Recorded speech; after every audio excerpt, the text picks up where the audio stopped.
تھوڑا پیچھے نحمدہ و نصلی علی رسولہ الکریم بسم اللہ الرحمن الرحیم۔ حضرات گرامی قدر، آج انشاءاللہ آپ کے سامنے 7ویں پارے کے بعد اہم مضامین کو رکھنے کی کوشش کروں گا۔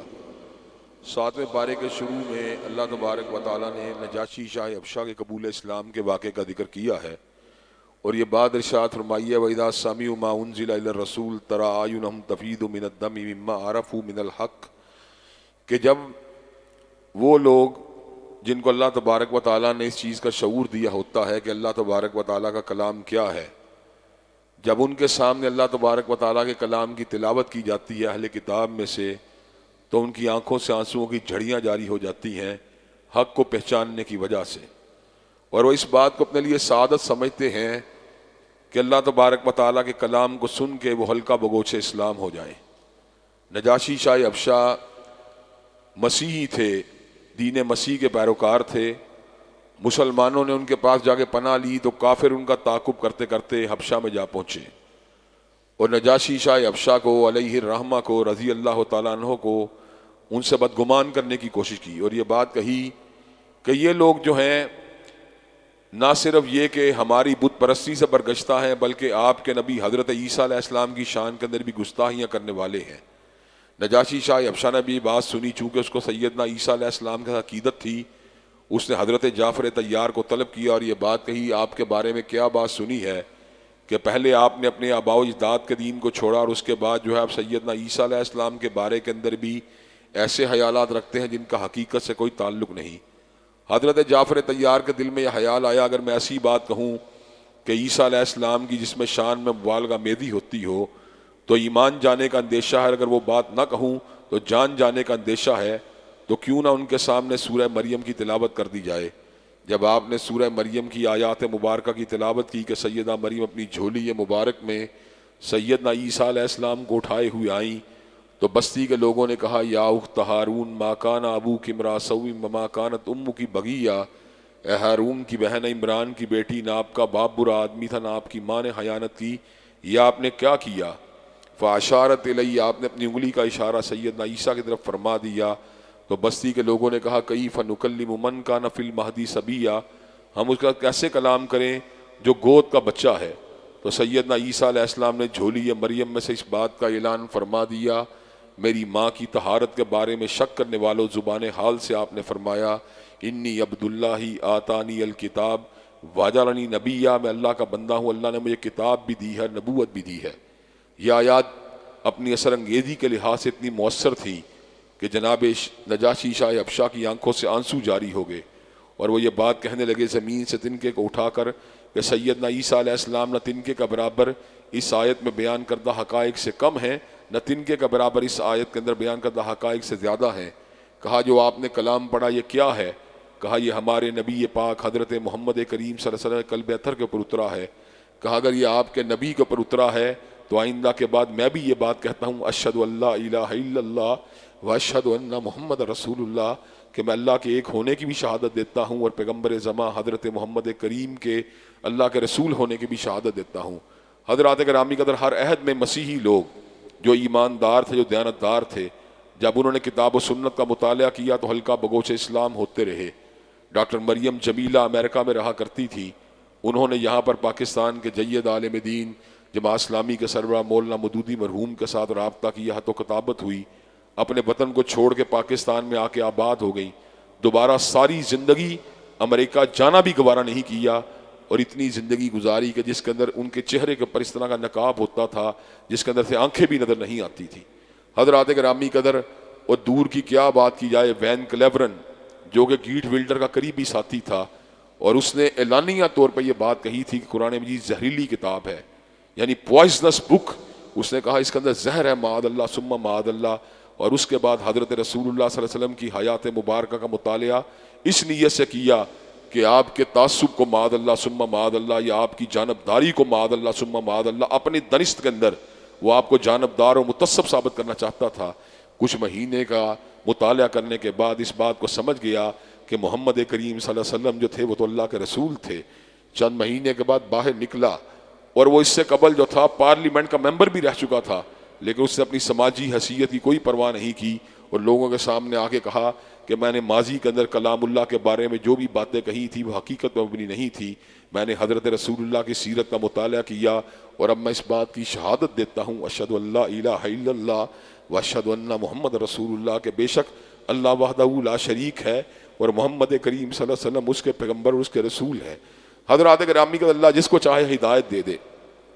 ایک دفعہ کی بات ہے کہ میں نے ایک کتبہ پڑھا انٹرنیٹ کے اوپر جس کے اوپر ایک عورت کی وفات کی جو تھی اطلاع تھی. کتبہ لگانا اسلام میں جائز تو نہیں لیکن اس سے ایک بڑی عجیب انفارمیشن حاصل ہوئی.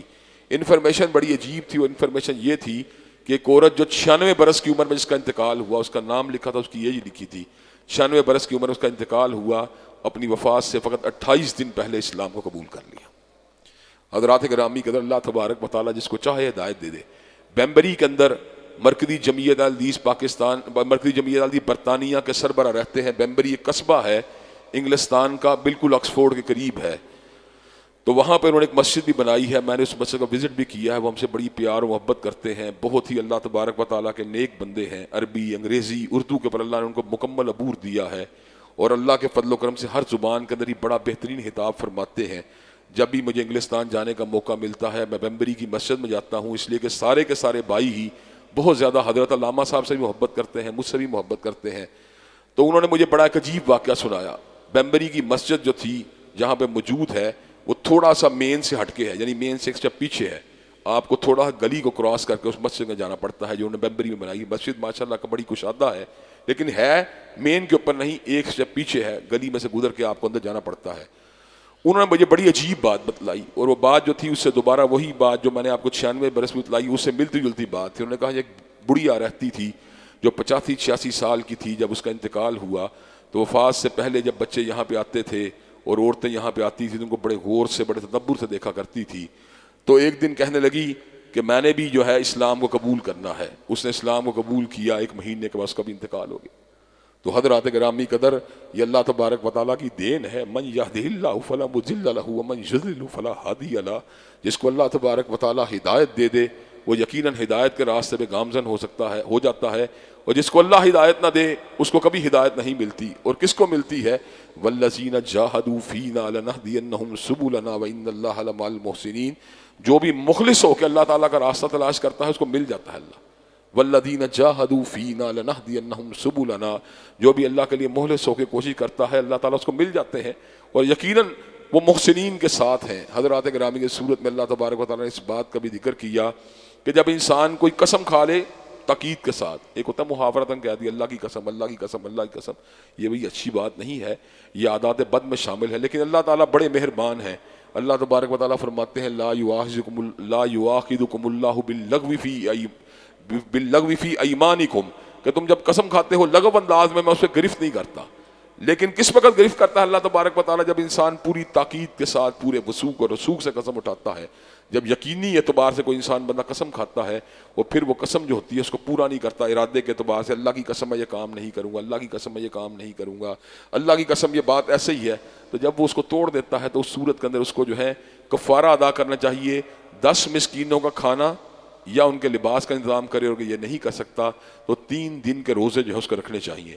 اگر وہ 3 دن کے روزے رکھتا ہے تو یہ قسم کا جو کفارہ ہے وہ ادا ہو جاتا ہے. کئی مرتبہ انسان غصے میں آ کے ایسی قسم بھی کھا لیتا ہے جس کو نبھانا ضروری نہیں ہوتا, تو انسان کو اس قسم کو اگر توڑنا پڑے تو اس کو 3 دن کے روزے رکھ کے اس کے کفارے کو ادا کر دینا چاہیے. حضرات گرامی قدر اس صورت میں اللہ نے اس بات کا بھی ذکر کیا یا ایھا الذین آمنوا انما الخمر والمیسر والانصاب والازلام رجس من عمل الشیطان فاجتنبوہ لعلکم تفلحون. کہ بے شک شراب, بے شک جوا, بے شک بت گری اور پانسا بدترین شیطانی کام ہے, ان سے بچ جاؤ تاکہ تم کامیاب ہو جاؤ. ایک مرتبہ کی بات ہے, یہاں پر سپیریئر یونیورسٹی جو رائے بند روڈ کے اوپر وہاں ایک مذاکرہ ہوا اور وہاں بعد ایسے لوگ بھی موجود تھے جن کو حدیث کے اوپر یقین نہیں تھا اور وہ فقط قرآن مجید کی بات کرتے ہیں. کئی ماڈرن لوگ ایسے ہوتے ہیں جو اباحیت پسند ہوتے ہیں, وہ حدیث پاک کو نہیں مانتے, بس قرآن کی بات کرتے ہیں.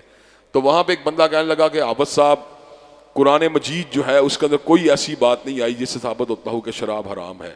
تو میں نے اس موقع پہ آیت پڑھی انما الخمر والمیسر والانصاب والازلام رجس من عمل الشیطان فاجتنبوہ لعلکم تفلحون. بے شک شراب, بے شک جوا, بے شک پانسا اور بت گری بدترین شیطانی کام ہے, ان سے بچ جاؤ تاکہ تم کامیاب ہو جاؤ. تو وہ کہنے لگا حافظ صاحب اس آیت کے اندر تو صرف عمل شیطان کا ذکر ہے. تو میں نے کہا عمل شیطان حلال ہوتا ہے؟ جب میں نے یہ بات کہی تو اس بات کے اوپر بالکل لاجواب ہو گیا اور سمجھ گیا کہ واقعی جو ہے ضد جو ہے اس کا کوئی فائدہ نہیں. اس صورت میں اللہ تبارک و تعالیٰ نے اس بات کا بھی ذکر کیا کہ جب لوگوں کو اس بات کی دعوت دی جاتی ہے کہ اللہ اور اس کے رسول کی طرف آ جاؤ تو جواب میں بڑا عجیب جواب دیتے ہیں, حسبنا ما وجدنا علیہ آبانا, ہمارے لیے وہی راستہ ٹھیک ہے جس کے اوپر ہمارے آباء و اجداد تھے. تو اللہ تبارک و تعالیٰ فرماتے ہیں وَلَوْ كَانَ آبَاؤُهُمْ لَا يَعْلَمُونَ شَيْئًا وَلَا يَهْتَدُونَ, چاہے ان کے آباء و اجداد دین کے معاملات کچھ بھی نہ جانتے ہوں. میرا والد انجینئر ہے, بڑا عقل مند ہے, واقعی اس کو کنسٹرکشن کا کام آتا ہے, لیکن ضروری بات نہیں دین کا بھی ماہر ہو.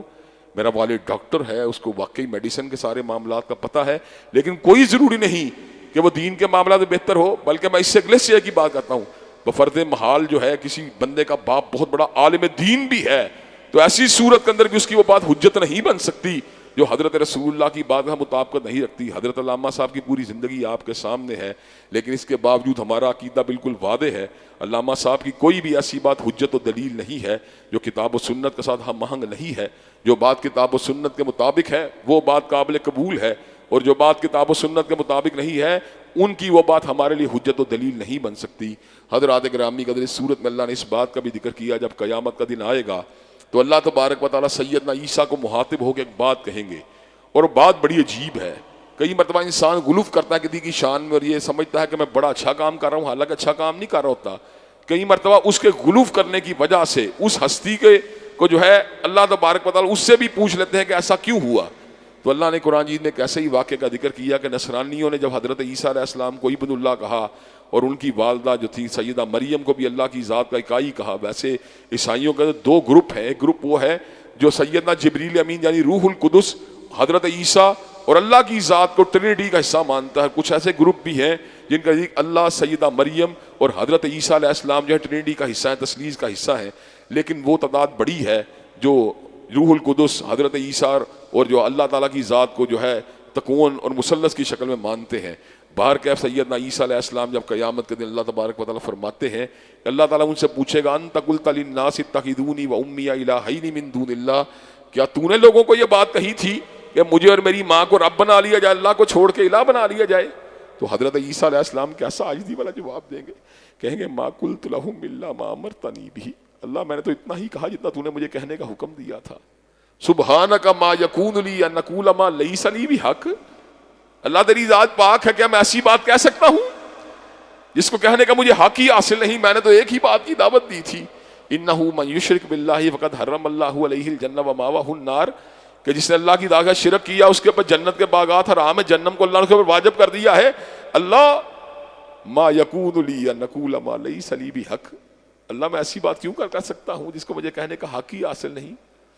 ما قلت لهم الا ما امرتنی به ان اعبدوا اللہ ربی وربکم, اللہ میں تو ان کو ایک ہی بات کہتا رہا جس کا مجھے حکم دیا گیا تھا کہ تم اللہ کی پوجا کرو. جب تک میں ان میں زندہ رہا یہی دعوت دیتا رہا. اللہ میرے دنیا سے چلے جانے کے بعد کیا ہوا اس کو آپ جانتے ہیں, میں نہیں جانتا. تو حضرات گرامی کا دراصل بات کیا ہے, اللہ واحد ہے, اللہ وحدہ لا شریک ہے, ان کی ذات کے اندر کوئی بھی شریک نہیں, چاہے حضرت عیسیٰ علیہ السلام حضرت روح اللہ جیسا پیغمبر بھی کیوں نہ ہو. اس کے بعد اللہ نے سورہ انعام کے اندر بھی کچھ ایسے حقائق بیان کیے ان کا تعلق توحید قادر مطلق کے ساتھ ہے. اللہ تبارک و تعالیٰ فرماتے ہیں تمام تعریفیں اس پروردگار کے لیے جس نے زمین و آسمان کو بنا دیا اور جس نے اندھیرے اجالے کو بنا دیا. پھر بھی تم اتنی بڑی آیات کو دیکھ کے, اتنی بڑی نشانیوں کو دیکھ کے پھر بھی پروردگار عالم کے ہمسر بناتے ہو. اندھیرے اجالے کو دیکھ کے, زمین و آسمان کی تخلیق کو دیکھ کے بھی شرک سے باز نہیں آتے. اللہ تبارک و تعالیٰ سورت میں اس بات کا بھی ذکر فرماتے ہیں یمسسک اللہ بضر فلا کاشف له الا هو وان یمسسک بخیر فهو علی کل شیء قدیر. اگر اللہ تمہیں کسی مصیبت میں مبتلا کر دے تو اللہ کے سوا اس مصیبت کو ہٹانے والا کوئی نہیں, اور اگر تم خیریت سے ہو تو تمہاری حالت کو تبدیل کرنا اللہ کے لیے چندہ مشکل نہیں ہے. اللہ تمہاری حالت کو آنن فانن بدل بھی سکتے ہیں. تو اس لہٰذا حضرت رسول اللہ بھی اس عقیدے کا اظہار کیا کرتے تھے, اللہم لا مانع لما اعطیت ولا معطی لما منعت ولا ينفع ذا الجد منک الجد. آپ نے سیدنا حسن رضی اللہ تعالیٰ عنہ کو جو دعائے کنوز سکھلائی اس کے کیا الفاظ تھے, انہ لا یذل من والیت ولا یعز من عادیت, کہ اس کو عزت نہیں مل سکتی جس کا تو دشمن ہو, اور اس کو کوئی ذلیل نہیں کر سکتا جس کا تو دوست ہو. یہ سارا کا سارا عقیدہ توحید ہے جس کی انبیاء علیہ السلام ساری کی ساری زندگی دعوت دیتے رہے اس صورت میں اللہ نے اس بات کا بھی ذکر کیا کہ جو کفار تھے ان کی باتیں ان کو نبی کریم صلی اللہ علیہ وسلم کو ایذا دیتی تھی کہ کافر جو ہیں میری باتوں کو جھٹلاتے ہیں، حالانکہ میں نے تو یہ کافر یا نصرانی یہودی مجھے جھٹلاتے ہیں، حالانکہ میں نے تو ان کو ہمیشہ سچائی کی دعوت دی ہے اور میں تو ان کو کوئی ایسی بات نہیں کرتا جو خلاف حقیقت ہو۔ تو اللہ تعالیٰ کو اپنے نبی کا بڑا پیار آیا، اللہ نے دلاسا دیا، اور جو اللہ کا دلاسا ہوتا ہے اس کا مقابلہ کوئی بھی نہیں کر سکتا۔ مخلوق کا دلاسا، ماں کا دلاسا، باپ کا اپنی جگہ پہ ہے، لیکن اللہ کے نبی کو جب اللہ دلاسا دے تو اس کی کیفیت ہی کچھ اور ہے۔ اللہ تعالیٰ کہتے ہیں قد نعلم انہ لیحزنک الذی یقولون، قد نعلم انہ لیحزنک الذی یقولون فانہم لا یکذبونک ولکن الظالمین بآیات اللہ یجحدون۔ ہمیں پتہ ہے کہ لوگوں کی باتیں آپ کو دکھ دیتی ہیں، لیکن یاد رکھیے فَإِنَّهُمْ لَا يُكَذِّبُونَكَ وَلَكِنَّ الظَّالِمِينَ بِآيَاتِ اللَّهِ يَجْحَدُونَ۔ یہ آپ کو نہیں جھٹلاتے، یہ تو پروردگار عالم کی آیات کو جھٹلاتے ہیں۔ حضرات گرامی، اس صورت میں اللہ تعالیٰ نے اس بات کا بھی ذکر کیا، بڑی عجیب بات ہے۔ ہمارے ایک دوست ہوتے تھے یہاں پر نکلسن روڈ کے اوپر، انہوں نے یہ بورڈ لگایا جس کا بڑی عجیب قسم کی وہاں پہ کھچاؤ و تناؤ شروع ہو گیا۔ ڈاکٹر فضل الرحمان صاحب پتہ نہیں کہاں ہیں، پاکستان کو چھوڑ کے چلے گئے تھے، اللہ تبارک و تعالیٰ جہاں پر بھی موجود ہے اللہ تعالیٰ ان کو سلامتی عطا فرمائے۔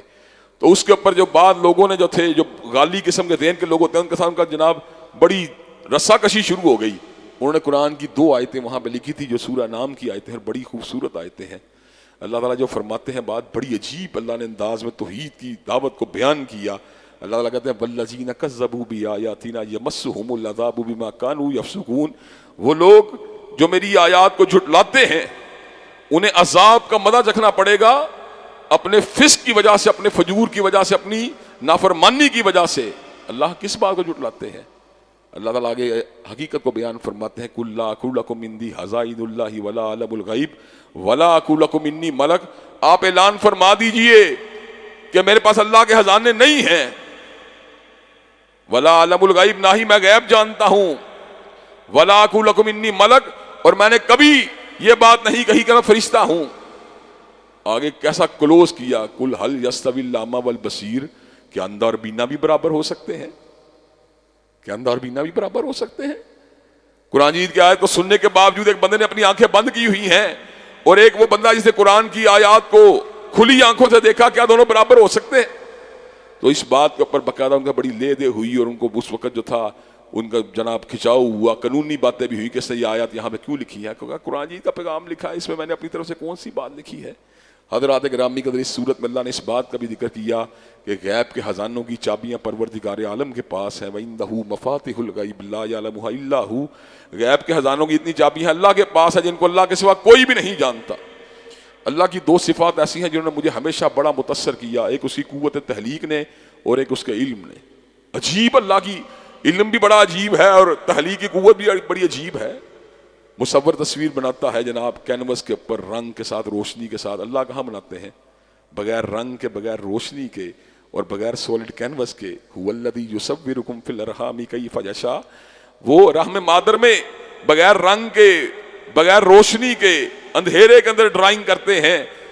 مصور کی بنائی ہوئی تصویر دھڑکنا بھی نہیں جانتی، بولنا بھی نہیں جانتی، سوچنا بھی نہیں جانتی، اور اس کی بنائی ہوئی تصویر انا ہدیناہ السبیل اما شاکرا و انا کفورا انا خلقنا الانسان من نطفۃ امشاج نبتلیہ فجعلناہ سمیعا بصیرا۔ ہم نے انسان کو پانی سے بنایا، کس انداز میں بنایا؟ وہ دیکھتا بھی تھا اور سنتا بھی تھا۔ حضرات گرامی قدر، کیسی عجیب بات ہے۔ اللہ تبارک و تعالیٰ کی قوت تحلیق، اور جہاں تک اس کے علم کی بات ہے، علم تو اللہ کا بے تحاشا ہے۔ جب انسان نماز میں کھڑا ہوتا ہے، اللہ کے لیے اس کا خلوص ہوتا ہے، اللہ اس گھڑی کو جان لیتے ہیں۔ جب کسی کے آنے پہ نماز کو لمبی کر کے ریاکاری دھراتی ہے دل میں، اللہ اس وقت کو بھی جان لیتے ہیں۔ لمحے لمحے میں علیم بذات الصدور جو ہے وہ اللہ ہے، اس کے سوا کوئی بھی نہیں۔ یہاں پر اللہ نے اپنے علم کی بات بڑے خوبصورت انداز میں کہی، وَمَا تَسْقُطُ مِن بَرَكَةٍ إِلَّا يَعْلَمُهَا۔ اللہ نے سینکڑوں جنگلات بنائے، ان جنگلات میں اللہ نے لاکھوں درختوں کو پیدا کیا، اور ہر درخت کے اوپر اللہ نے ہزاروں پتوں کو پیدا کیا۔ کہا کسی ایک درخت کا پتا بھی گرتا ہے زمین کے اوپر تو اللہ کے علم کے ساتھ گرتا۔ اللہ تبارک و تعالیٰ کو کوئی بندہ ڈوج نہیں دے سکتا۔ اللہ تبارک و تعالیٰ کی گرفت سے اور اس کی طاقت سے اور اس کی جو ہے گرفت سے کوئی بندہ بے نیاز نہیں ہو سکتا. چنانچہ ہمیں ہر حالت میں اللہ تبارک و تعالیٰ سے ڈرتے ہی رہنا چاہیے، ڈرتے ہی رہنا چاہیے حضرات، ڈرتے ہی رہنا چاہیے. اس صورت میں اللہ تبارک و تعالیٰ نے حضرت ابراہیم علیہ السلام کی ایک جو ہے تجزیاتی عدالت کا ذکر کیا کہ اتنی عدل کے ساتھ انہوں نے ایک حقیقت کو واضح کیا. آپ نے بت پرستی کی حقیقت کو بڑے آرام سے واضح کر دیا. اس کے بعد آپ نے اجرام سماویہ کی حقیقت کو واضح کیا، کیونکہ اجرام سماویہ کفیت ذرا بتوں سے فرق تھی، وہ آسمان پہ استادہ تھے، بلند تھے. تو حضرت ابراہیم علیہ السلام نے پوری دلیل کی طاقت کے ساتھ اس بات کو واضح کیا. آپ نے ستارے کو چمکتا ہوا دیکھا جب وہ ڈوب گیا، تو آپ نے کہا لا احب اللافلین، جو ڈوب جائے اس سے مجھے محبت نہیں ہو سکتی. پھر آپ نے چاند کو ڈوبتے دیکھا، کہا لئن لم یہدنی ربی لاکونن من القوم الظالمین، لاکونن من القوم الضالین. جو اللہ آپ نے اب میری رہنمائی کرنی ہے، خالق کائنات آپ نے مجھے سیدھے راستے پہ چلانا ہے. پھر آپ نے سورج کو چڑھتے ہوئے دیکھا، نصف النہار کے پر بلند ہوتے ہوئے دیکھا، پھر وہ بھی ڈوب گیا. جب وہ بھی ڈوبا تو حضرت ابراہیم نے صدائے توحید کو بلند فرما دیا، انی وجہت وجہی للذی فاطر السماوات والارض حنیفا وما انا من المشرکین. بے شک میں نے اپنے چہرے کا رخ اس پروردگار کی طرف کیا جس نے زمین و آسمان کو بنا دیا، اور میں یک طرفہ اس کی عبادت کرنے والا ہوں، میں شرک کبھی بھی نہیں کر سکتا. اللہ نے قرآن کے ایک اور مقام پہ اعلان فرمایا لا تسجدوا للشمس ولا للقمر واسجدوا للہ الذی خلقہن ان کنتم ایاہ تعبدون. نہ سورج کے سامنے جھکا کرو، نہ چاند کے سامنے جھکا کرو، بلکہ اس پروردگار کے سامنے جھکا کرو جس نے سورج اور چاند کو بنا دیا. اس میں بہت بڑی ہمارے لیے تنبیہ ہے. لیکن مسلمان ہونے کے باوجود میں یہ بات کہتا ہوں میرا ہفتہ کیسے گزرے گا، اس لیے کہ جناب میں اسکارپیو ہوں، میں کینسر ہوں، میں سیجیٹیریس ہوں، میں پائسس ہوں، میں لیو ہوں، میں جمنائی ہوں. میں نے ان ستاروں کی روشنی میں اپنے ہوروسکوپ کو دیکھنا ہے، اپنے سفر کو دیکھنا ہے، اپنی لائف کی، اپنی شادی کو دیکھنا ہے، اپنی بیماری کو دیکھنا ہے. مسلمان تجھے کیا ہو گیا ہے؟ حضرت رسول اللہ کی حیات مبارکہ کے اندر بارش ہوئی حدیبیہ کے مقام کے اوپر. آقا علیہ السلام ارشاد فرماتے ہیں میرے اللہ نے کہا ہے اس بارش نے کئیوں کو مومن بنا دیا، کئیوں کو کافر بنا دیا. صحابہ بڑے حیران ہوئے کہ ایک بارش نے کئیوں کو مومن کئیوں کو کافر بنا دیا. کہا ہاں جس نے الفاظ کہے بارش ستارے کی حرکت کی وجہ سے ہوئی ہے. اللہ تبارک و تعالیٰ کہتا ہے وَهُوَ كَافِرٌ بِي وَمُؤْمِنٌ بِالْكَوَاكِبِ، اس نے میرا انکار کیا اور وہ ستاروں پہ ایمان لے کے آیا. اور جس نے الفاظ کہے کہ بارش ستارے کی حرکت کے ساتھ نہیں ہوئی بلکہ اللہ کے امر سے ہوئی ہے، وَهُوَ مُؤْمِنٌ بِي وَكَافِرٌ بِالْكَوَاكِبِ، وہ میری ذات کے پر ایمان لے کے آیا، اس نے ستاروں کا انکار کیا ہے. تو حضرات گرامی قدر جو ایک بارش کو ستارے سے جوڑے وہ تو کافر ہے، اور جو پوری زندگی کے شیڈیول کو ستاروں کی روشنی مرتب کر گیا پھر بھی وہ مسلمان ہے. سوچنے کی بات ہے ہمارے عقائد کو کیا ہو گیا ہے، ہمارے نظریات اور افکار کو کیا ہو گیا، ہم کہاں چلے گئے ہیں. حضرات گرامی کا اس صورت میں اللہ نے اس بات کا بھی ذکر کیا لا تدرکہ الابصار وہو یدرک الابصار، آنکھیں اس کو نہیں پاتی، وہ آنکھوں کو پاتا ہے. لیکن ایک وقت وہ آ جائے گا جب اللہ تبارک و تعالی جنتیوں کو ایسی نگاہیں عطا کرے گا کہ وجوہ یومئذ ناظرہ الی ربہا ناظرہ، چمکدار چہرے پروردگار عالم کا دیدار کر رہے ہوں گے، اور دیدار کی نعمت جنت کی ساری نعمتوں کو ہیش کر کے رکھ دے گی. حضرات گرامی قدر اس صورت میں اللہ نے اس بات کا بھی ذکر کیا، اور اسی بات اپنی بات کو ختم کروں گا کہ ایسے لوگ جو غیر اللہ کی پوجا کرتے ہیں، جو غیر اللہ کو پکارتے ہیں، ان کے معبودان باطل کو برا نہیں کہنا چاہیے بلکہ ایک اچھے طریقے کے ساتھ سلجھ انداز سے دعوت دینی چاہیے. ایسا نہ ہو کہ وہ جہالت کی وجہ سے معاذ اللہ کو گالی دیں. یہ حکمت، یہ دانائی، یہ وزڈم جو ہے ایک دائی میں ہونی چاہیے کہ وہ ایسی بات نہ کرے جس سے اشتعال انگیزی پیدا ہو، جس سے رد عمل کی کیفیت پیدا ہو، بلکہ وہ ایسی بات کرے جس سے لوگوں کے دلوں کے اندر گنجائش پیدا ہو، جس سے لوگوں کے دل جو ہیں وہ دعوت حق کی طرف مائل اور ملتفت ہو جائیں. اللہ تبارک و تعالی ہم کو وہ تمام باتیں سمجھنے کی توفیق دے جن کا ذکر کلام اللہ میں کیا گیا ہے. اللہ تعالیٰ کلام اللہ کے نور سے ہم سب کے سینوں کو منور فرمائے، اور زندگی کے اتار و چڑھاؤ کے دوران جو کلام اللہ کی ڈائریکشنز ہیں ان پہ عمل کرنے کی ہمیں توفیق دے. وآخر دعوانا الحمدللہ رب العالمین. الحمدللہ رب العالمین الرحمن الرحیم مالک یوم الدین ایاک نعبد و ایاک نستعین اہدنا الصراط المستقیم صراط الذین انعمت علیہم غیر المغضوب علیہم ولا الضالین آمین. الف لام میم اللہ لا الہ الا هو الحی القیوم وإلہکم الہ واحد لا الہ الا هو الرحمن الرحیم. اللہم صلی علی محمد وعلی آل محمد کما صلیت علی ابراہیم وعلی آل ابراہیم انک حمید مجید. اللہم بارک علی محمد وعلی آل محمد كما باركت على إبراهيم وعلى آل إبراهيم إنك حميد مجيد. اے اللہ ہم سب کے گناہوں کو معاف فرما، اے اللہ ہم سب کی تکلیفوں کو رفع فرما، اے اللہ ہم سب کی بے چینیوں بے قراریوں کو دور فرما، اے اللہ ہم سب کے گھروں میں امن و سکون اور راحتوں کا نزول فرما. اللہ جتنی تکلیفیں آ چکی ہیں ان پر صبر کرنے والا بنا. اللہ آئندہ میری زندگی میں ہر تکلیف سے، ہر آزمائی سے ہم سب کو محفوظ و مامون فرما. اللہ دین و دنیا کے اندر کامیاب و سر بلند فرما. اللہ روحانی جسمانی نفسیاتی شیطانی عوارض کو دور فرما.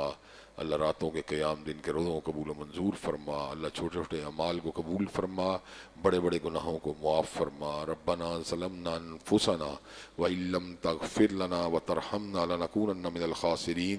لا الہ الا انت سبحانک انی کنت من الظالمین. ربنا آتنا فی الدنیا حسنۃ وفی الآخرۃ حسنۃ وقنا عذاب النار.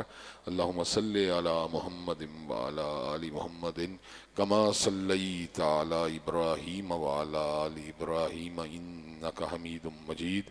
اللہم بارک علی محمد وعلی آل محمد کما بارکت علی ابراہیم وعلی آل ابراہیم انک حمید مجید. سبحان ربک رب العزت عما یصفون والسلام علی المرسلین والحمد للہ.